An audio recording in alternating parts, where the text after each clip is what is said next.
सैयद जफर इस्लाम साहब, दो बातें हैं जफर जी, अगर आपको आवाज आ रही है तो। ओवैसी साहब ने आज दो बातें कही। एक बात तो ये उन्होंने बड़ा क्लियर कर दिया कि मजहब क्या सिखाता है, इस्लाम क्या सिखाता है, और दूसरी बात उन्होंने ये भी कही कि हम सरकार से तो सवाल पूछेंगे ना, हम तो उनसे जानने की कोशिश करेंगे ना कि अगर मेरे देश में, मेरे देश की राजधानी में, दिल्ली में अगर कोई धमाका हो रहा है तो कहां थी हमारी इंटेलिजेंस, कहां थे हमारे सुरक्षा बल?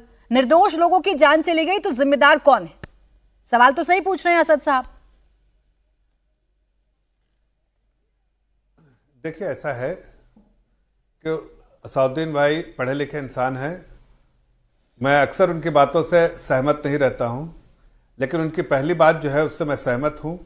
इस्लाम बिल्कुल इसकी इजाज़त नहीं देता और इस्लाम के खिलाफ है, जैसा वकार साहब ने कहा, जैसा साजिद रशीदी साहब ने कहा, और वही हमारे और भी लोग जो हैं वह पैनल पे वो भी यही बोलेंगे। इस्लाम बिल्कुल इजाज़त देता है, इसको सरे से खारिज करता है। तो जो लोग इसके हमायती लोग हैं उनको ये समझ लेना चाहिए एंटी इस्लामिक हैं और अल्लाह के बताए हुए रास्ते से हट के बात कर रहे हैं और हुजूर सल्लल्लाहु अलैहि वसल्लम के रास्ते से हट के बात कर रहे हैं। तो ये बात तो हो गई, तय है।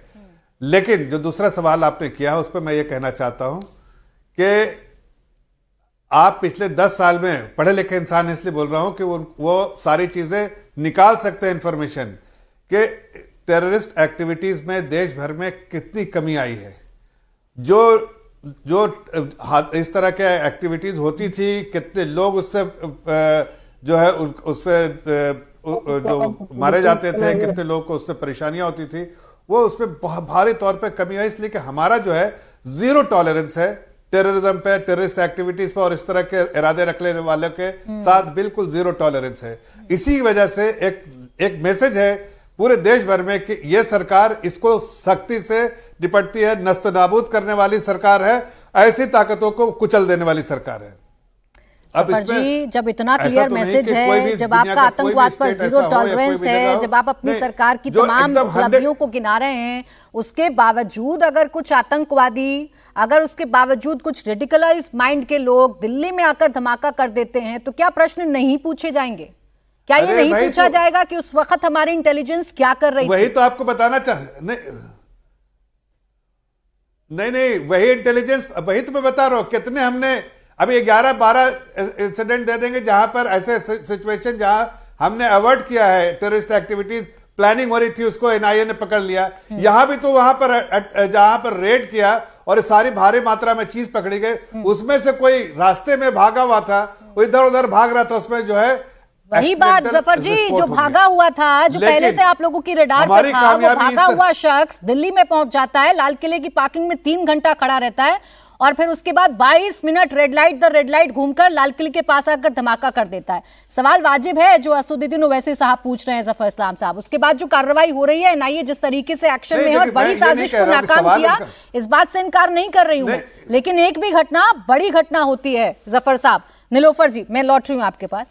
निलोफर जी, मैं इस बात देखिए 10 सेकंड, अच्छा बोलें, जल्दी बोलें, 10 सेकंड और बोलें कि हमने जिस चीज को नाकाम किया, बड़े उस तरह के इरादों को नाकाम किया, एक नहीं अनेक बार किया। ठीक है, इस बात को भी आप समझेंगे कि ये जो नापाक हरकतें हुई है उसके पीछे के लोगों को दर पकड़ के तुरंत उस पर कार्रवाई भी हो रही है। जिस तेजी से कार्रवाई हो रही है, बहुत लोगों को परेशानी हो रही है। 26/11 हो गया, शायद बैठे रहे। आपने जम्मू कश्मीर के सीएम को सुना ना, वो क्या बता रहे हैं, वो कैसे दर्द बयां कर रहे हैं, वो जरा निलोफर जी से मैं समझ लूं।